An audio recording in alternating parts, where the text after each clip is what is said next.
Today we're diving into a Japanese approach to space and clarity that is so much more than just tidying up. Seriously, we're talking about a fundamental shift in how you relate to your things, your home, and even how you think. Okay, so let's just kick things off with a question that, let's be honest, probably hits home for a lot of us. You know that feeling, right? Like your stuff is starting to own you instead of the other way around? Well, you're definitely not alone. But what if the answer wasn't just about getting better storage boxes, but about a much deeper kind of renewal? So our journey starts with this really powerful Japanese tradition. It's called osoji, which means the big cleaning, and it happens every year at the end of December. But let me tell you, this is not your average spring clean, not even close. At its absolute core, osoji is about purification. It's this idea of thoroughly, and I mean thoroughly, cleaning everything, your home, your office, even schools, to literally wash away the dust of the old year and get ready for a fresh start. It's about preparing yourself physically and mentally for what's next. And this is what's so fascinating. Osoji connects everything. It's not just about wiping down shelves. It's about clearing out all the mental baggage from the past year. You know, it has deep spiritual roots in Shinto and Buddhist ideas of purification, and it even strengthens communities because people get together to clean shared spaces. It just completely elevates a chore into this really meaningful moment of reflection. Okay, so osoji is this incredible, powerful reset that happens once a year. But what about the other 364 days? How do you hold on to that feeling of clarity all year long? Well, that's how we get from a yearly ritual to a daily mindset. It brings us to the practice that keeps the clutter from ever coming back. And that's where Danshari comes in. It's not really a method you follow like a checklist. It's a whole new way of thinking. It's a proactive philosophy that's always asking you to stop and think about your relationship with the stuff you own, or even the stuff you're just thinking about buying. Danshari is built on these three pillars, and they're pretty brilliant. First up is Dan. That's just saying no. It's about refusing to let things you don't need even cross the threshold of your home. Then you've got Sha. Now, this is the part we usually think of, getting rid of the clutter that's already there. And finally, you have Re, which is the deepest and maybe the hardest step, separating yourself from that attachment to material things in the first place. And this quote just nails it, doesn't it? This isn't damage control. It's not about reacting to a mess after it's already happened. Danshari is designed to stop the mess before it even starts by totally changing the way you think. You're not just reacting to clutter, you're building a mindset that makes clutter basically obsolete. So, we've talked about the big clean and the daily mindset. But why? Why is creating all this empty space so important? Well, the answer really boils down to one single, incredibly powerful idea.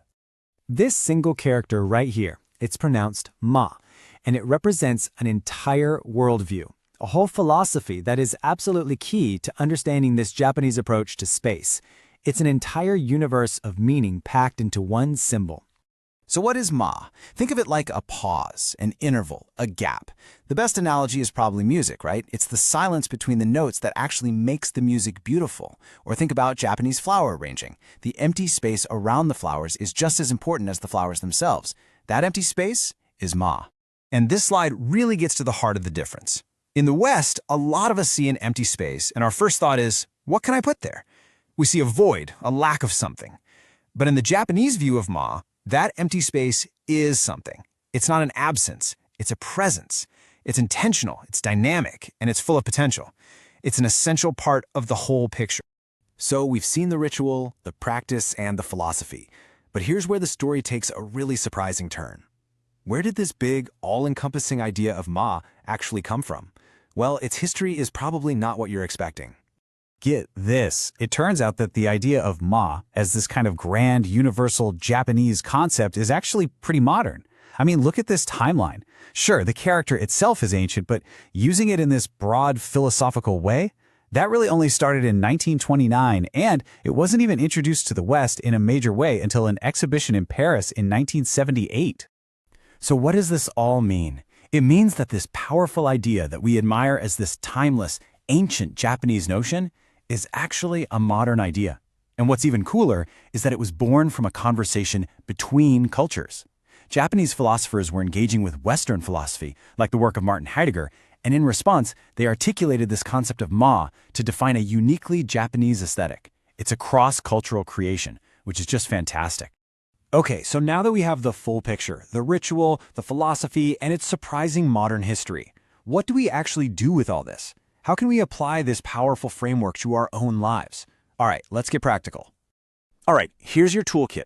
The most important rule, start small. Seriously, don't try to declutter your whole house in one weekend. Just pick one drawer or one shelf.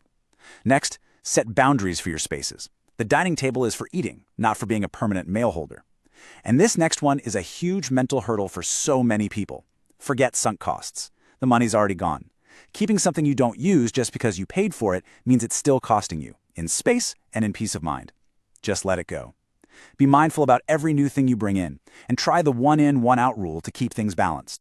And that really brings us to the big idea I want to leave you with. This concept of Ma, of creating intentional, meaningful space. It doesn't just apply to your bookshelves. What about your calendar, your mind, your relationships? So the final question to ask yourself is this: what empty space in your life, if you dared to create it, could be full of amazing new possibilities?